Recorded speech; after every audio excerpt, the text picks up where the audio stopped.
Hi, this is Sudarshan. Today concept judiciary system. Government organs one of the main branch judiciary system.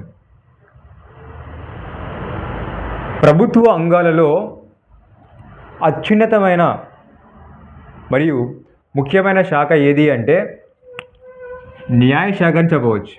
ఈ న్యాయశాఖలో అత్యున్నతమైన న్యాయస్థానం Supreme Court, second one high court, next metropolitan court, at the same time district sessions court.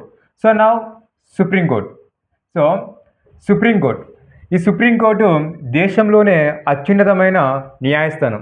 భారతదేశంలో మొట్టమొదటిసారిగా 1774 సంవత్సరంలో కలకత్తాలోని fort విలియంలో మొట్టమొదటిసారిగా ఈ సుప్రీంకోర్టుని ఏర్పాటు చేయడం జరిగింది. అదేవిధంగా 1935 భారత ప్రభుత్వ చట్టం ప్రకారం 1937 1937లో భారతదేశంలో కోల్కతా, న్యూఢిల్లీలో ఈ ఫెడరల్ కోర్టుని ఏర్పాటు చేయడం జరిగింది. అదేవిధంగా ఆఫ్టర్ ఇండిపెండెన్స్ తర్వాత 1950లో ఈ ఫెడరల్ కోర్టుని సుప్రీంకోర్టుగా చేంజ్ చేయడం జరిగింది.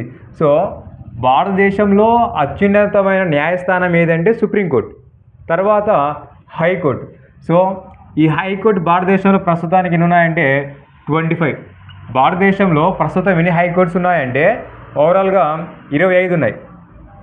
భారతదేశంలో హైకోర్టులని 1861 కౌన్సిల్ చట్టం ప్రకారం 1862లో కోల్కతా, బొంబాయి, మద్రాస్ ఈ 3 హైకోర్టులను 1861 కౌన్సిల్ చట్టం ప్రకారం 1862లో దీనిని అంటే హైకోర్టులను ఏర్పాటు చేయడం జరిగింది. సో భారతదేశంలో అత్యున్నతమైన న్యాయస్థానం సుప్రీంకోర్టు అయితే దాని తర్వాత హైకోర్టు, తర్వాత మెట్రోపాలిటన్ కోర్ట్స్ ఉంటాయి, తర్వాత డిస్ట్రిక్ట్ సెషన్స్ కోర్టు ఉంటాయి. సో నా మెట్రోపాలిటన్ కోర్టుని సివిల్ కోర్టుగాను క్రిమినల్ కోర్టుగా డివైడ్ చేస్తారు. సివిల్గా ఉంటుంది, క్రిమినల్గా ఉంటుంది. సో మెట్రోపాలిటన్ కోర్టులో సివిల్, దాని తర్వాత city civil court, at the same time దాని తర్వాత court of small causes. Next one క్రిమినల్లో session court, chief metropolitan court, at the same time metropolitan magistrate court. Next district session court. So district session కోర్టులో civil, at the same time criminal. Civil అంటే criminal ఉంటాయి. So సివిల్లో district court, sub court, principal junior court, munsif court. At the same time క్రిమినల్లో session court, judiciary magistrate court, next judiciary magistrate court. So ఇవన్నీ భారతదేశంలో ఉన్న న్యాయ వ్యవస్థ. So ఇక్కడ భారతదేశంలో అత్యున్నతమైన న్యాయస్థానం ఏదంటే సుప్రీంకోర్టు.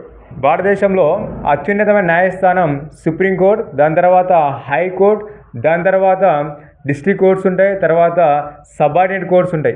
ఇవన్నీ కానీ భారతదేశంలో అంచెలంచెలుగా ఉన్న న్యాయ వ్యవస్థగా చెప్పవచ్చు. అన్నిటికంటే ముఖ్యమైన అంశం ఏంటంటే ఈ న్యాయ వ్యవస్థ అనేది స్వతంత్రమైన అంటే ఇండిపెండెంట్, ఇది స్వతంత్రమైన శాఖ. మనకి ప్రభుత్వ అంగాలు 3 ఉన్నాయి. సో గవర్నమెంట్ ఆర్గాన్స్ వచ్చేసి మనకి 3 ఉంటాయి. First one legislative, second one executive, third one judicial.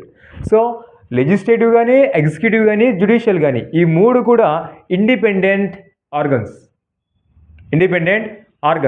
So మన టాపిక్ వచ్చేసి జ్యుడిషియరీ సిస్టమ్. సో జ్యుడిషియరీ సిస్టంలో సుప్రీంకోర్టు ఇది దేశానికి మొత్తానికి సంబంధించినది.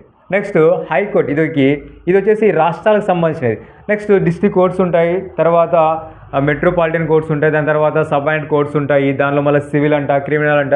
సో ఇవన్నీ కానీ భారతదేశంలో ఉన్న న్యాయ వ్యవస్థ గురించి తెలియజేయడం జరుగుతుంది. So now I will explain Supreme Court and High Court, District Subordinate Courts, I will extend further classes. Thank you.